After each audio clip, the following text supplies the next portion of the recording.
Hey salut tout le monde, c'est Benoît F1. On se retrouve pour le débrief du Grand Prix de Toscane qui s'est donc passé la semaine dernière.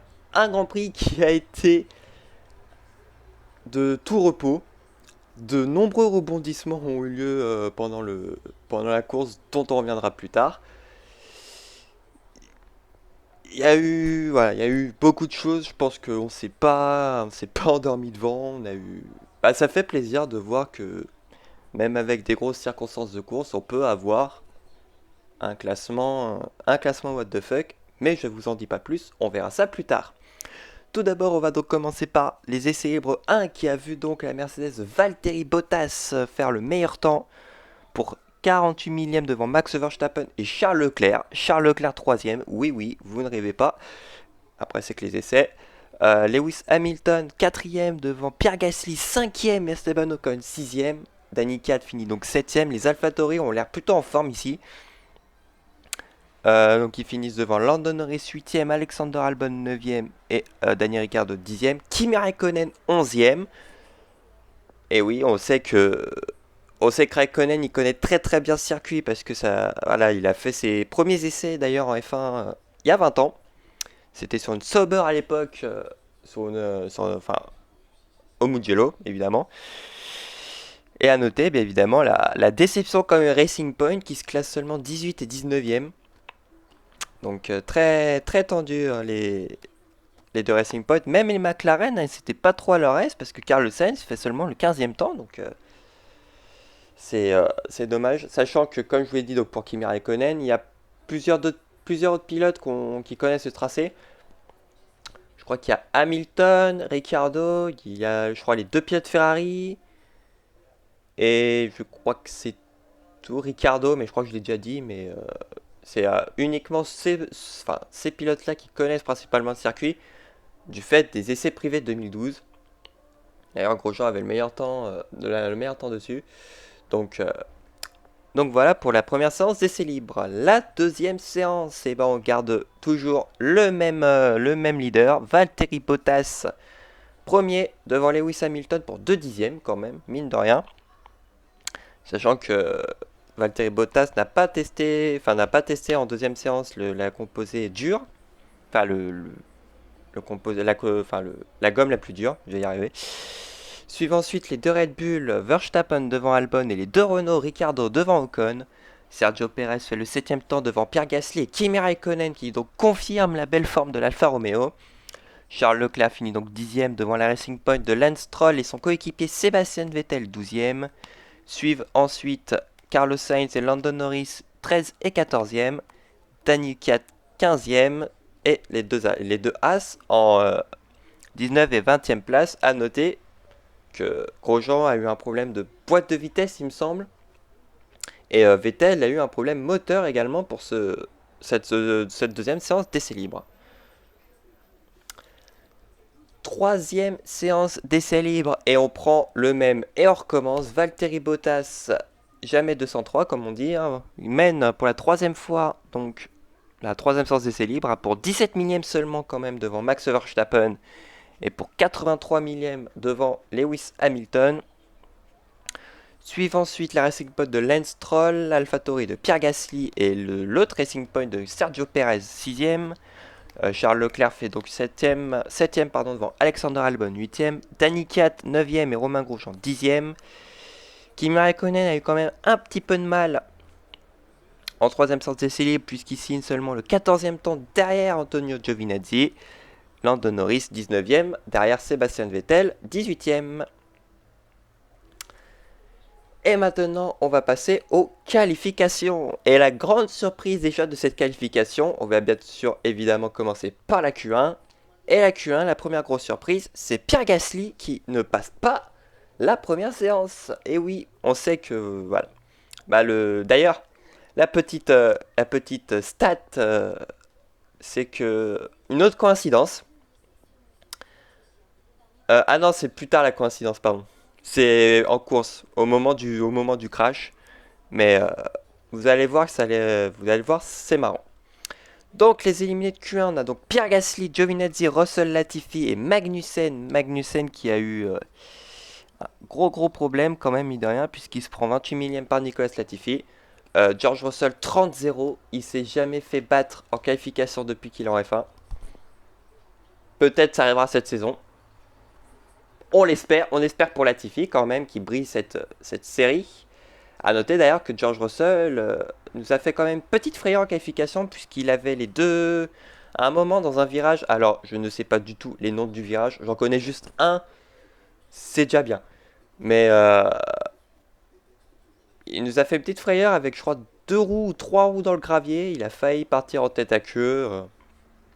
Au final il a réussi à la contrôler la Williams, heureusement. Parce que sinon je pense que ça aurait fait quand même de gros dégâts. Ensuite, la Q2 voit la McLaren de Lando Norris se faire éliminer. Première fois, il me semble, cette saison qu'on a une McLaren qui ne passe pas en Q3. Enfin, que les deux McLaren ne se retrouvent pas en Q3. Donc les éliminés, Lando Norris, Danny Kiat, Kimi Raikkonen, Sébastien Vettel et Romain Grosjean. Kimi Raikkonen qui s'offre le luxe de démarrer devant une Ferrari. Encore une fois, Kimi Raikkonen est le meilleur pilote Ferrari. Enfin, motorisé par Ferrari. Mais ce fut quand même très serré entre Kiat Raikkonen et Vettel, parce qu'on voit entre Kiat Raikkonen et Vettel, ça se tient en seulement 4 millièmes. Donc une égalité de temps également entre Kiat et Raikkonen. Il y avait eu également une égalité de temps avec Carlos Sainz, mais Carlos Sainz a amélioré. Kimi Raikkonen qui aurait pu se retrouver 12e. Bon, 13e, c'est déjà pas mal. Et donc la Q3 voit donc la 95e pole position de Lewis Hamilton. Mais il a eu sa pole de peu quand même, 59 millième d'avance sur Valtteri Bottas. Suivent ensuite les deux Red Bull, Verstappen devant Albon comme toujours, pour 5 dixièmes certes, mais au moins Albon a le mérite de se qualifier en deuxième ligne, c'est pas mal. Charles Leclerc 5ème qui présage quand même du bon pour Ferrari. Suivent ensuite les deux pilotes Racing Point, Sergio Perez devant Lance Stroll. Sergio Perez d'ailleurs qui s'est pris une pénalité et c'est vrai que j'ai oublié de vous en parler. Mais on va en parler. On va en parler après la qualification. Donc Sergio Perez 6, Lance Stroll 7, Daniel Ricciardo 8, Carlos Sainz 9 et Esteban Ocon 10e. Donc comme je vous le disais, Sergio Perez donc démarrait 6e, mais enfin elle était classée 6e mais elle est partie 7e parce que en essai libre 2 il s'est passé un truc. Il a harponné Kevin Magnussen, non pas du tout, Kimi Raikkonen sorti des stands au premier virage. Faudrait peut-être expliquer à Sergio Perez, ça fait quand même 10 ans qu'il est en F1, faudrait commencer à lui dire que quand tu sors des stands, tu n'es pas prioritaire par rapport à ceux qui arrivent sur la piste. Évidemment, parce que c'est quand même un long virage, c'est des F1, t'arrives quand même à 330, 340 quand même. Même si c'est une Alfa Romeo, il est quand même arrivé vite sur la piste. Mais non, Sergio Perez, apparemment, il savait pas qu'il avait un frein. Il sait qu'il a une pédale d'accélérateur, mais pas de frein. Donc du coup, bah encore, ça prouve encore l'abrutisme et puis la non-présence de cerveau pour Sergio Perez, qui a d'ailleurs fait exactement le même coup à Grosjean lors des essais libres 1, qui a d'ailleurs dit à la radio s'il existait, s'il existait euh, la radio, si la radio existait chez Racing Point, visiblement non. Donc Sergio Perez est pénalisé d'une place. Pour moi, il méritait 5 places, clairement, parce que c'est ultra dangereux ce qu'il a fait. Le mec, ça fait 10 ans qu'il est en F1, il n'a pas compris les bases de la F1. Donc, non, pour moi, c'était 5 places minimum. Ceux qui disent, ouais, non, la place, elle est méritée, c'était par rapport aux autres cas, les précédentes saisons. Pour moi, je pense qu'ils connaissent vraiment rien à la F1. C'est 5 places minimum, point. C'est hyper dangereux ce qu'il a fait. Ça fait un petit peu penser à l'accident, non pas du tout, à ce qu'a fait Esteban Ocon à Monza. Pour moi, il aurait mérité 5 places de pénalité. Mais non, c'est... Plus qu'il a fait à Grosjean de Libre 1, il aurait encore mérité 3 places de plus. Donc il aurait mérité 8 places de pénalité. Mais bon, c'est la FIA, ils sont pas là, ils sont pas là pour, enfin, ils sont pas capables de prendre des bonnes décisions. J'espère maintenant juste que Sergio Perez se cassera de la F1 la saison prochaine. On en reparlera évidemment dans les actualités. Donc, on va maintenant passer à la course et c'est un très bon départ de Valtteri Bottas pour une fois. Enfin, qui prend le meilleur sur son coéquipier avant le virage 1. Charles Leclerc vient en troisième position après un bon départ. Et dans le deuxième virage, on va en parler. Je vous ai mis la photo sous les yeux. Pierre Gasly se retrouve en sandwich entre l'Alpha donc de Kimi Raikkonen et la Haas de Romain Grosjean. Il heurte également Verstappen qui est devant. Il a été en perdition d'ailleurs Verstappen puisque avant le début, avant le début du Grand Prix, il a eu une alerte moteur. Ce qui fait que les mécaniciens ont ôté justement le capot moteur du pilote, de la Red Bull du pilote néerlandais. Euh, ils ont réparé ça à temps, mais visiblement, son problème s'est répété en course. C'est pour ça que il s'est fait complètement déposer il s'est fait complètement déposer et se retrouver justement dans le crash. Donc Verstappen, Gasly out, abandon. Donc, et c'est là où je vais vous dire évidemment la stat, c'est que Pierre Gasly donc a gagné à Monza et abandonné au Mugello. 24 ans plus tôt, Olivier Panis avait gagné à Monaco et avait abandonné au premier virage sur accrochage au Grand Prix suivant qui était en Espagne. Vous voyez maintenant le parallèle, le parallélisme entre ces deux coïncidences. Mais j'ai vu ça, non franchement, c'était marrant. Donc du coup Verstappen et Gasly out, Raikkonen et Grosjean. Bon alors Grosjean était pris dans le crash mais à surpartir. Clairement j'ai pas compris comment il a fait pour partir parce que quand on voit que quand il tape le mur, on voit que la suspension avant est pliée, clairement. Mais il a réussi à repartir, il a allumé la voiture, il a réussi à repartir. Donc non c'est comme les IA sur la fin 2020 quoi. Non je comprends pas. Ça a également occasionné une casse pour Sébastien Vettel qui, non, j'ai pas de photo, qui, qui s'est pris justement Carlos Sainz qui était parti en tête à queue. Donc la première safety car est de sortie. Hop, voilà. Donc deuxième tour avec la voiture de sécurité, Vettel, Raikkonen et Grosjean s'arrêtent au stand pour réparer leur voiture. Logique. Donc au quatrième tour, cela donne le classement suivant. Bottas, Hamilton, Leclerc, Albon, Stroll, Ricciardo, Perez, Norris, Kiat, Ocon. Russell, Magnussen, Latifi. Oui, les deux pilotes Williams ont fait un départ canon. Giovinazzi 14, Sainz 15, Grosjean 16, Raikkonen 17 et Vettel bon dernier. Et là, on va arriver à cette image-là. Septième tour, la voiture de sécurité s'efface. Bottas s'élance au dernier moment. Mais l'effet accordéon occasionne un gros crash à l'arrière du peloton, éliminant Giovinazzi, Magnussen et Sainz. Latifi abandonnera également quelques instants plus tard. Donc voilà, je vous ai mis le on-board de Romain Grosjean. Donc là, vous voyez que devant, il y a quand même Carlos Sainz, il y a Antonio Giovinazzi. Encore plus devant, il y a Nicolas Latifi et Kevin Magnussen. On voit quand même là devant le pilote Williams qui se décale. Qui se décale au dernier moment. Ce qui fait qu'Antonio Giovinazzi est arrivé à pleine balle et heurte évidemment la Haas de Kevin Magnussen d'ailleurs qui se fait monter dessus par Antonio Giovinazzi, qui monte également sur la voiture de Nicolas Latifi. Carlos Sainz est passé également au mauvais endroit au mauvais moment. Enfin voilà, c'est clairement la faute à pas de chance. Voilà, vous voyez Giovinazzi, voilà. Il y a le pilote Williams devant, il s'écarte. Et là, Kevin Magnussen avait légèrement freiné, mais bon, Antonio Giovinazzi est arrivé à pleine balle. Alors, qui est le fautif? Certainement pas Bottas. Parce que Bottas, il a fait ce que tout le monde ferait à sa place. Que ce soit Hamilton, que ce soit Verstappen, que ce soit Vettel, tout le monde aurait fait exactement la même chose que lui. Verstappen a fait la même chose au Brésil en 2019, où il avait relancé la course au dernier moment. C'était arrivé également à Vettel, Singapour 2019, où, où il avait regroupé tout le peloton. Et d'un coup, Vettel a accéléré, laissant sur le carreau Leclerc à 3 reprises, d'ailleurs, à noter. Mais pour ceux qui disent Bottas fautif, Bottas fautif, non, Bottas responsable justement du chaos à l'arrêt du peloton. Personnellement, je ne pense pas qu'on a regardé la même course. Pour moi, s'il y a un responsable, il y en a même deux, c'est Ocon et Russell. Parce que Ocon et Russell, ils ont freiné et accéléré derrière.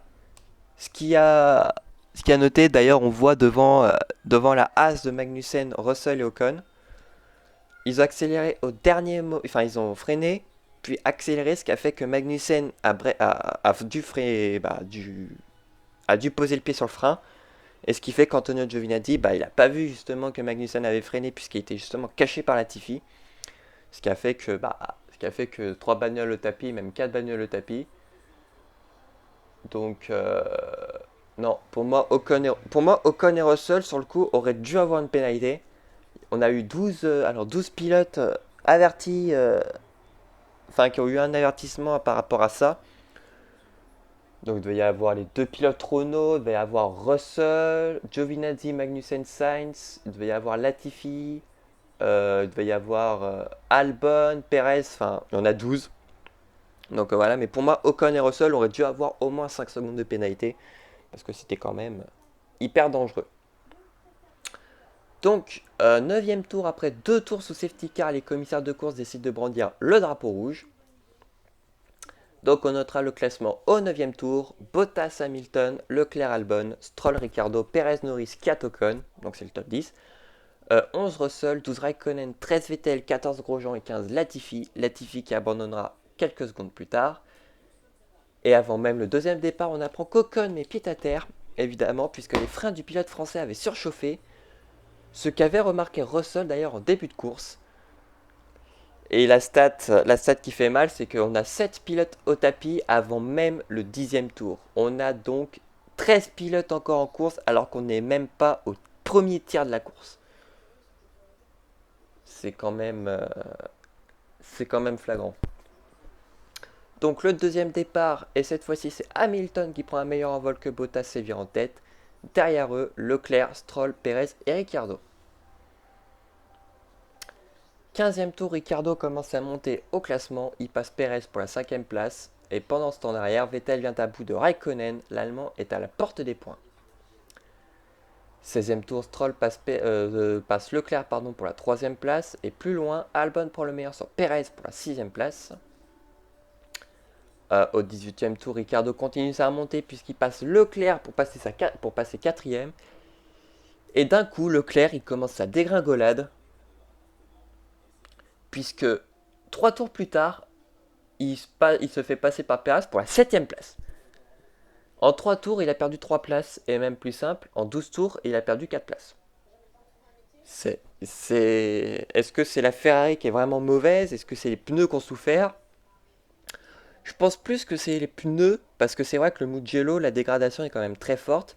On se souvient que quand le Mugello était officialisé au calendrier pour cette saison, on disait que les pneus allaient mourir et qu'ils allaient. Je crois que c'était Franck Montagny qui l'avait dit. Alors je crois que ça devait être en Styrie. Je crois que c'était en Styrie où le Mugello avait été officialisé.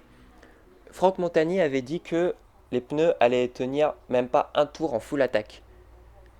Ce qui est quand même assez grave. Et au final, vous voyez, les pneus qui ont quand même souffert. La preuve, c'est que vraiment tous les pilotes ont passé les pneus hard. Donc 22e tour, Leclerc s'arrête au stand pour prendre des pneus hard et repart dernier. 24e tour, grosse bataille pour le podium entre Stroll et Ricciardo, toujours à l'avantage du pilote Racing Point. 26e tour, Leclerc prend le meilleur sur Grosjean pour la 12e position. Puis 2 tours plus tard, Ricciardo s'arrête au stand et repart 8ème, donc il prépare un undercut sur Stroll pour tenter de le passer. Pendant ce temps sur la piste, Norris passe Perez pour la 6ème place. 29e tour, Perez et Raikkonen, ça reste au stand. Si pour Perez l'arrêt se passe bien, cela n'est pas le cas pour Raikkonen qui perd un temps monstre et repart dernier. Ouais. Là on se dit que la course est terminée pour Raikkonen, mais vous allez voir que finalement non. 30e tour, arrêt au stand de Norris et Kvyat pour des pneus hard. Et là, 31e tour, Stroll qui s'arrête au stand 3 tours après Daniel Ricciardo. Et comme on le pressentait, repart derrière la Renault. Donc au final, l'undercut a marché pour le pilote australien. 32e tour, même stratégie pour Bottas qui essaye de l'undercut sur Lewis Hamilton. Donc il chose des pneus hard et ressort 3ème derrière Albon. D'ailleurs, la petite parenthèse, bon, je ne vous l'ai pas mis là, mais petite parenthèse à souligner. Même si Valtteri Bottas il est constamment derrière Hamilton, cette course-là, il semble s'être réveillé. Pourquoi je dis ça? Parce que à un moment, et c'était lors de cet arrêt, Valtteri Bottas a dit à la radio: lors de mon prochain arrêt au stand, vous me mettrez les pneus à l'opposé d'Hamilton. En gros, je m'explique. Si par exemple Hamilton mettait les pneus médium, et ben Bottas mettait les pneus hard. En gros, que Bottas ne se calque pas sur la stratégie d'Hamilton et fasse vraiment la stratégie contraire au pilote britannique pour tenter de le passer. Et je trouve ça vraiment très intelligent. Et ça montre que Bottas, finalement, peut-être commence à se réveiller et commence un petit peu à dire, même si je suis loin au classement, à tenter des petits paris, même si ça n'a pas marché au final, puisqu'il s'arrête au stand pour des pneus hard Hamilton, comme Bottas et repart en tête. Mais au moins, ça aurait été le mérite de le souligner. 34e tour, Raikkonen passe Grosjean pour la 12e place au profit d'un contact. Grosjean encore teubé. 38e tour, deuxième arrêt pour Leclerc qui prend des médiums. Là, vous le voyez, les pneus hard qui ont tenu 16 tours. Ouais, 16 tours pour des pneus hard, c'est ce que tu fais en soft avec un Monza. Hein. Donc moi je dis ça, je dis rien. Et là, 44e tour, on va arriver donc à cette image. La grosse sortie de Stroll dans la courbe d'Arrabiata. Donc c'est ce virage-là que je connais. Et s'encastre violemment dans le mur. Donc là, vous voyez donc Lance Stroll qui mord évidemment sur le vibreur. Donc c'est ce virage-là, l'Arrabiata, c'est vraiment un virage très rapide. Vous voyez qu'il a le côté gauche sur le vibreur. Et d'un coup, il perd l'arrière. Et là, on voit un morceau de gomme à côté. Alors, je pense que ça doit être un morceau de gomme. Il a une crevaison, en fait, tout simplement. Et il est quand même parti violemment dans le mur. Et quand on voit d'ailleurs la caméra reculée, et ben on voit que la Racing Point est littéralement pliée en deux. On voit l'arrière qui est fait un angle. Donc, heureusement quand même pour Lance Stroll, mais on a quand même eu peur. Ça fait un petit peu penser au crash de Charles Leclerc à Monza la semaine dernière. On a eu peur, mais bon, c'est pas la même sécurité qu'à Monza. Hein. Là, à Mugello, il y a au moins 5-6 rangées de pneus, hein, donc c'est vraiment bien sécurisé. Hein. Donc, dans un premier temps, les commissaires sortent la safety car, ce qui profite aux Mercedes et à Vettel qui s'arrêtent au stand. Et au final, un tour plus tard, finalement, les commissaires sortent à nouveau le drapeau rouge, donc deuxième drapeau rouge. À noter une autre stat, c'est que c'est la première fois depuis Monaco et le Canada 2011, si je dis pas de bêtises, qu'un drapeau rouge est sorti pour la deuxième fois consécutivement après Monza. Donc c'est tant mieux. Et pendant le drapeau rouge, on apprend que Raikkonen est sous investigation pour avoir coupé la ligne d'entrée des stands. Alors, couper la ligne des stands, oui. Est-ce que cela méritait d'être sous investigation? Oui. Est-ce que ça méritait une pénalité? Non. Tout simplement parce que de se dire que Hamilton, Allemagne 2019, le mec qui coupe la ligne d'entrée, la ligne de sortie des stands, il se prend aucune pénalité. Il se prend aucune pénalité lorsqu'il coupe la ligne des stands l'année suivante en 2020. Non, 2000. Attends. Non, c'était Allemagne 2019 où il avait coupé la ligne de sortie des stands. Et en 2019, il avait coupé l'entrée des stands et il n'avait pas eu de pénalité. Donc pour moi, ça prouve encore une fois que la FIA est pas du tout constant. Ouais, non, j'entends à la retraite, hein. Vraiment, hein. Là, pour moi, non, Kimi Raikkonen ne méritait pas du tout de pénalité. Et donc le troisième départ, donc il reste encore un peu plus d'une dizaine de tours. Gros envol de Ricciardo qui saute le bouchon Bottas pour la deuxième place. Et oui, on pouvait y croire. Plus loin, Grosjean pour la neuvième place à Leclerc. Ricciardo qui commençait justement à regarder, à regarder sur son téléphone et à préparer le tatouage pour Cyril Abitboul. Puisque, bon, si vous ne le savez pas, Cyril Abitboul avait parié un tatouage si Ricciardo, enfin si Renault faisait un podium cette saison. Bah, pour le moment, le podium, c'est le tatouage, c'est pas tout de suite. 48e tour, Bottas reprend le meilleur sur Ricciardo pour la deuxième place. 50e tour, Leclerc repasse devant Grosjean pour la 9e place. Plus tard, la FIA décide d'infliger 5 secondes de pénalité non méritée entre guillemets à Raikkonen pour avoir coupé la ligne des stands. Au 51e tour, Albon passe par l'extérieur au virage 1, Ricciardo et prend la 3e place. Franchement, ce dépassement, fallait avoir les couilles. On sait que Albon, c'est quand même très risqué parce que de se dire que putain Albon se retrouve à l'extérieur, ah il va y avoir un crash. Au final, il a eu plus de grip que Ricardo et il a réussi à passer, puis après il a réussi à le déposer. Plus loin Vettel pour la 10e place à Grosjean. Et après il ne s'est plus rien passé jusqu'à la fin de course où Lewis Hamilton remporte sa 90e victoire de sa carrière et il se rapproche de Schumacher, il est désormais à une longueur de retard pardon.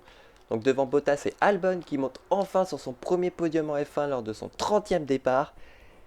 Et donc la Thaïlande, puisque Albon est thaïlandais, donc il devient le 29e pays à monter sur... Enfin, la Thaïlande devient le 29e pays à avoir justement un pilote qui monte sur le podium. D'ailleurs, je crois que le dernier podium d'un pays remontait à... Kubica. Je crois qu'il me semble que c'était Kubica, le dernier pays à avoir son premier pilote qui monte sur un podium, c'était en Canada 2008. Ouais, c'est ça, Canada 2008. Classé 8ème, Kimi Raikkonen tombe finalement 9ème du fait de sa pénalité. Donc, le classement de la course. Donc là, vous voyez les pilotes qui ont fait maximum 5 voire 6 arrêts. Donc, le classement de la course, Lewis Hamilton remporte donc la victoire devant Bottas et Albon.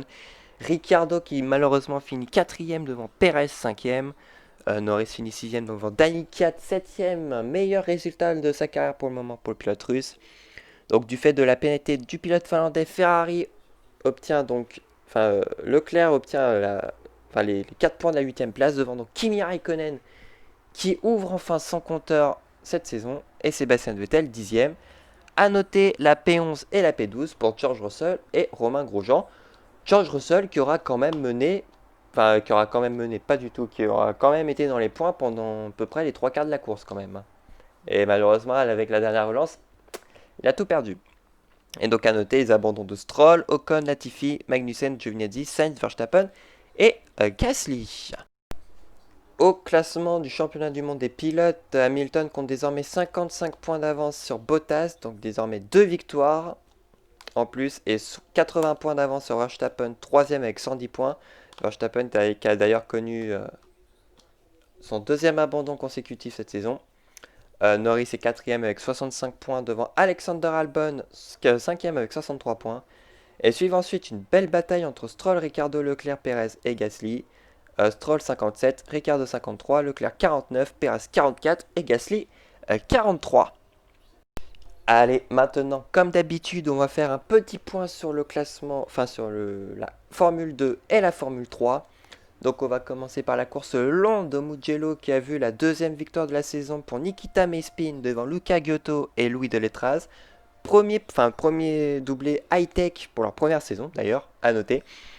Donc Louis Delétraz 3ème devant Felipe Drugovich 4ème, Mick Schumacher 5ème devant Christian Lundgaard 6ème. Le jeune rookie Yuri Vips 7ème qui marque donc ses premiers points pour Dams. Donc il finit devant Artem Markelov 8ème, Marcus Armstrong 9ème et Jan Daruvala 10ème. A noter l'abandon du, euh, comment dire, du challenger, voilà pour le titre, Robert Schwarzman au premier tour avec Aitken, Zhu et Alesi. Donc au classement du monde des pilotes, après la course 1, voit Mick Schumacher prendre la tête du championnat pour 4 points seulement d'avance sur Callum Ilott deuxième, Robert Schwarzman est troisième avec 140 points, suivi de près par les deux, suivi de près par Lundgaard et Mazepin qui sont à 12 et 13 points derrière, quatrième et cinquième. Yuki Tsunoda est sixième avec 123 points, il perd de place. Septième, Louis Deletraz avec 110 points, qui grimpe une place par rapport à Guan Yu Zhou, 8ème avec 102 points. Luca Giotto est 9ème avec 89 points. Et Felipe Drugovich, 10ème avec 79 points. Au classement du monde des constructeurs, Prema est en tête avec 293 points, 42 points d'avance sur Uni Virtuosi, 2ème. Hightech Grand Prix est 3ème avec 216 points. 4ème Hard Grand Prix avec 164 points, 17 points d'avance sur Carlin, 5ème. MP Motorsport est 6ème avec 121 points, seulement 9 longueurs d'avance sur Charles Racing System avec 112 points.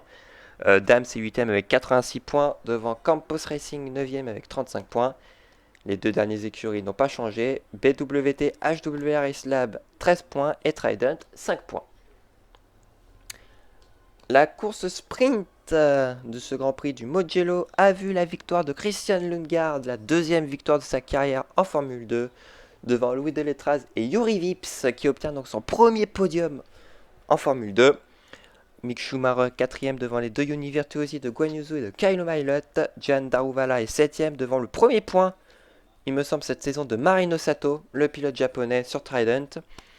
Robert Schwarzman finit donc 9ème devant Roy Nissany 10ème. C'est un double 0 pointé donc du coup pour Robert Schwarzman. Attention à Schwarzman quand même, puisqu'il faut quand même se rappeler qu'il se bat pour le titre. Nikita Mazepin finit donc 18ème devant Yuki Tsunoda. Nikita Mazepin qui s'est fait rentrer dedans par son coéquipier Giotto qui a abandonné, au même titre que Giuliano Alesi. Artem Markelov qui est parti en pole puisqu'il avait terminé 8ème lors de la course 1. Et vous connaissez la chanson. Quand un pilote finit 8ème de la course 1, il part en pole de la course 2 puisque les 8 premiers sont inversés. Et il a réussi à finir dernier. Donc voilà, vous connaissez le last to first. Et ben lui il a fait le first to last. Donc voilà, c'est dommage pour Artem Markelov. Mais bon, la HWA Race Lab prouve encore que c'est la pire voiture du plateau. Même si les voitures sont égales, entre guillemets. Le classement pilote après la deuxième course voit Mick Schumacher conforter son avance puisqu'il porte désormais son avance à 8 points d'avance sur Callum Ilott.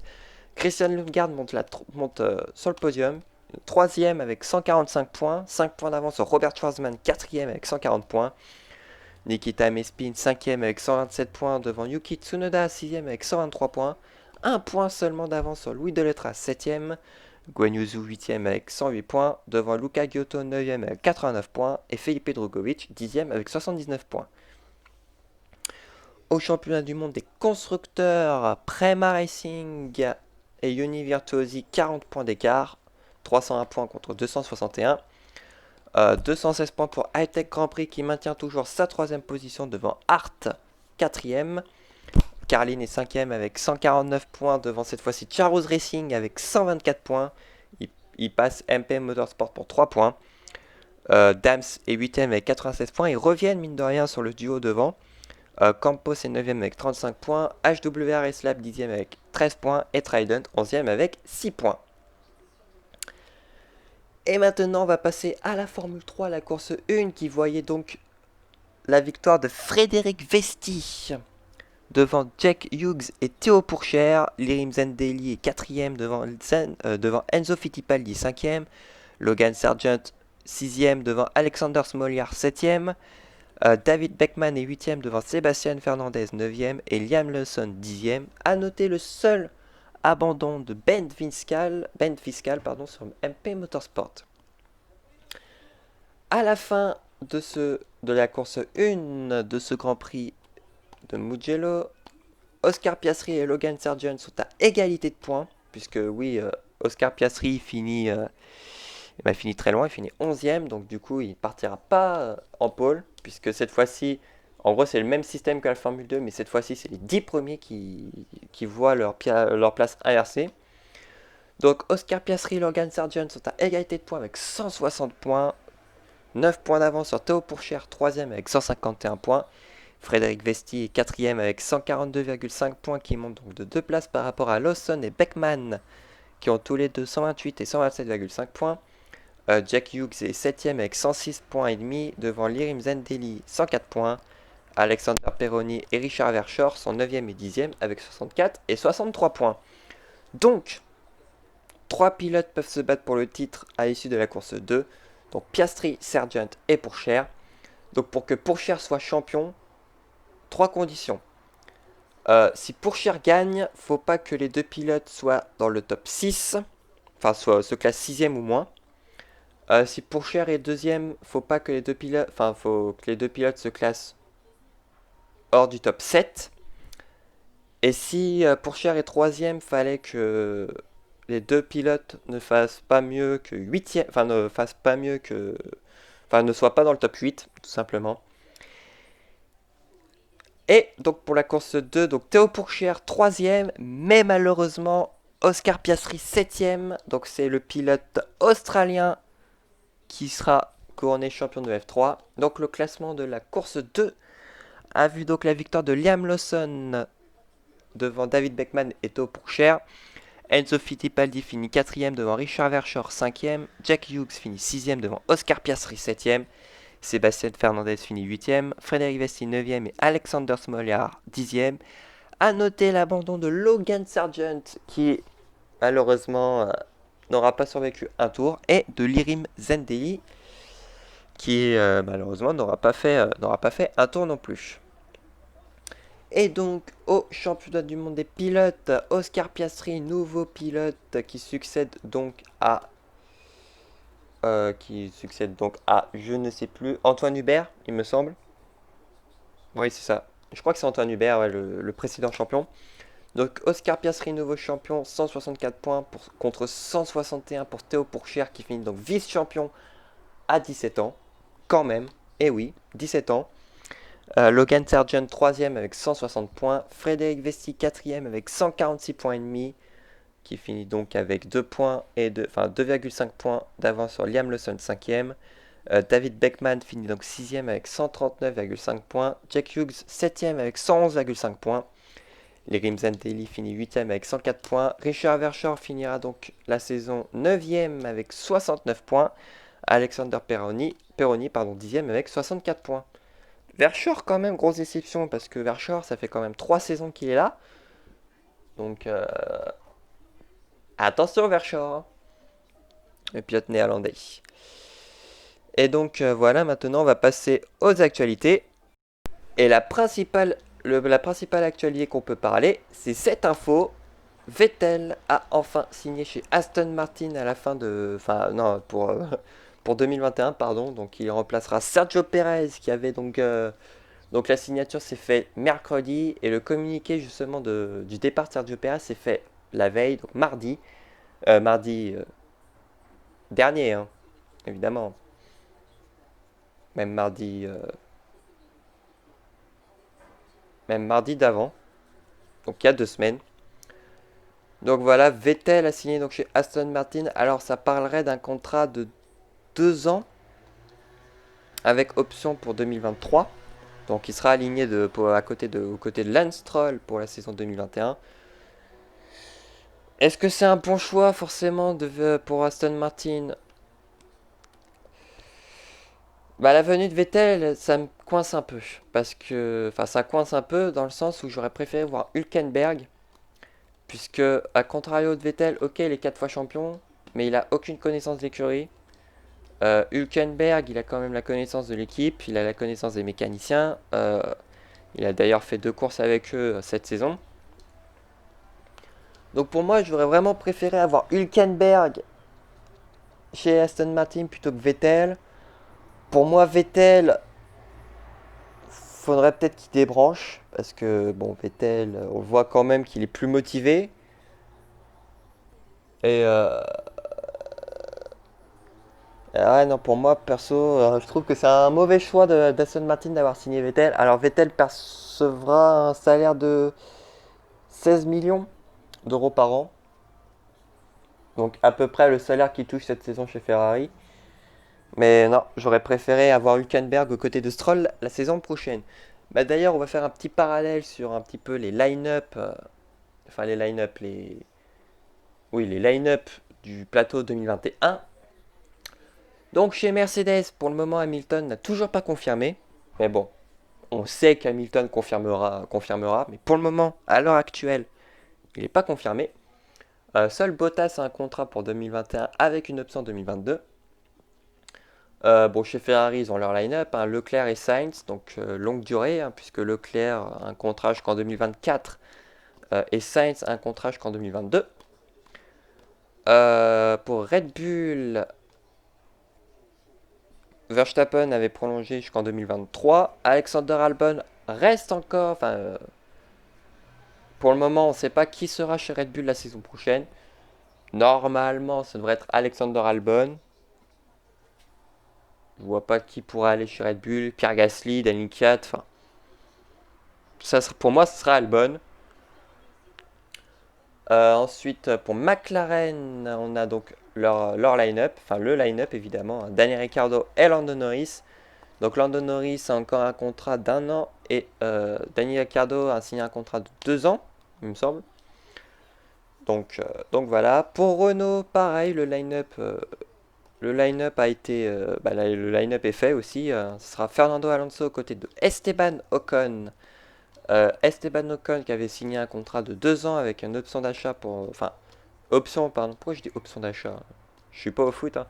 Donc avec une option pour 2023, alors que Alonso lui a carrément signé un contrat de 3 ans, donc jusqu'en 2023 aussi. Chez Aston Martin, bah, du coup, Vettel et Stroll seront de la partie. Donc Stroll pour 2022 avec option 2023 et Stroll pour 2021. Ensuite, chez AlphaTauri, pour le moment, on ne sait pas du tout le line-up. Pour le moment, les deux pilotes, Gasly et Kvyat, sont en fin de contrat à la fin de la saison. Gasly, normalement, devrait rester pour une année. Après, qui sera son coéquipier? Est-ce que ça sera Kvyat ou est-ce que ça sera Tsunoda? Perso, je préfère avoir Kvyat, encore une fois, aux côtés de Gasly pour une saison. Ça sera vraiment le tout ou rien pour Kvyat, parce que les deux ont aucune porte de sortie. C'est ça le souci. Donc pour moi, je verrais bien un line-up Gasly Kvyat inchangé. Chez Alfa Romeo, pour le moment, les deux baquets ne sont pas confirmés. On sait que Giovinazzi ne sera pas chez Alfa la saison prochaine, malgré le fait qu'il avait une option pour 2021. Pour Kimi Raikkonen, en revanche, ça serait tout proche d'être fait. Le pilote finlandais avait également une option pour 2021 et le fait qu'il ait fini dans les points lors de la dernière course a su justement regagner un petit peu de sa motivation perdue depuis le début de la saison. Donc tant mieux quand même pour Kimi Raikkonen. Qui sera son coéquipier? Bah, ça se joue entre trois pilotes, clairement. Schumacher, Schwarzman et Aylott. Pour moi, le baquet se jouera plus entre Schwarzman et Aylott. Parce que pour moi, Schumacher, il a rien prouvé cette saison. Ok, il est en tête de F2. Le principal argument qu'on me dit, c'est ouais, mais regarde qui est en tête de F2. Ouais, il est en tête de F2, Schumacher, mais une victoire non méritée, hein, en Italie. Puis il a quand même aussi également prouvé qu'il savait foutre son coéquipier dehors. Coucou la Grande-Bretagne. Donc non, pour moi, Alfa Romeo, je comprends pas pourquoi. Enfin, même après, on sait que Alfa Romeo, le deuxième paquet Alfa, c'est Ferrari qui décide. Mais je comprends pas pourquoi Ferrari décide de mettre un nom en F1 plutôt que du talent. Pour moi, Schwarzman et Aylott sont vraiment les deux candidats pour le baquet Alpha. Je verrais bien un line-up Raikkonen-Schwarzman, clairement. Je pense que Schwarzman peut vraiment apprendre à côté d'un vétéran, hein, tout simplement, parce que ouais, Raikkonen, ça fait quand même 19 ans qu'il est en F1. D'ailleurs, normalement, qu'il devrait battre prochainement le record de longévité de Barrichello, Parce que je crois qu'il doit être peut-être à son 319e ou 320e départ pour le Grand Prix de Russie. Donc ça commence à monter les échelons pour Raikkonen. Mais ouais, Raikkonen, Schwarzman, un pilote de 41 ans avec un pilote de 21 ans, ça le ferait. Puis Schwarzman, pardon, pourrait vraiment bien apprendre aux côtés de Raikkonen. Ensuite, chez As, pareil, les deux line-up ne sont pas confirmés. Alors ça parle de prolongement des deux pilotes pour 2 ans, donc jusqu'à 2022. Pour moi, ce serait une mauvaise idée de prolonger Grosjean, clairement, parce que Grosjean, depuis 3 ans, on va pas dire qu'il fout quelque chose chez As. Le line-up que j'aimerais bien voir chez As, ce serait Magnussen-Hülkenberg, parce que pour moi, Hülkenberg, il fait beaucoup plus le boulot que Grosjean. C'est un excellent metteur au point et capable de faire des performances. Ce que Grosjean ne sait pas faire, parce que c'est bien beau de développer la bagnole, mais si tu fais pas de résultats avec et si tu fais des crashs, ça sert à rien. Donc ça prouve encore que Magnussen est encore le seul pilote à porter l'équipe. Puis Magnussen-Hülkenberg, franchement, ça pourrait être le line-up qui pourrait remonter l'équipe, clairement. Ok, Magnussen et Hülkenberg ne sont pas des grands amis. Faut quand même pas oublier que c'était Magnussen qui voulait que Magnussen était le premier pilote à vouloir Hülkenberg comme équipier en 2019 déjà de base. Steiner et Magnussen voulaient Hülkenberg, mais la décision finale a été faite par Gene Haas, le haut, enfin le président clairement de l'écurie, le haut gradé. Donc non, pour moi, un Magnussen-Hülkenberg, ça aurait de la gueule. Ça aurait clairement de la gueule et ce serait bien probable de voir ce line-up là en F1 la saison prochaine. Et pour Williams, line-up inchangé, Russell Latifi pour 1 an. Perso, pour moi, je trouve que c'est une très bonne idée. Pour le moment, les deux pilotes, mine de rien, font quand même une plutôt bonne saison, mine de rien. Même si pour le moment, ils ont 0 points et se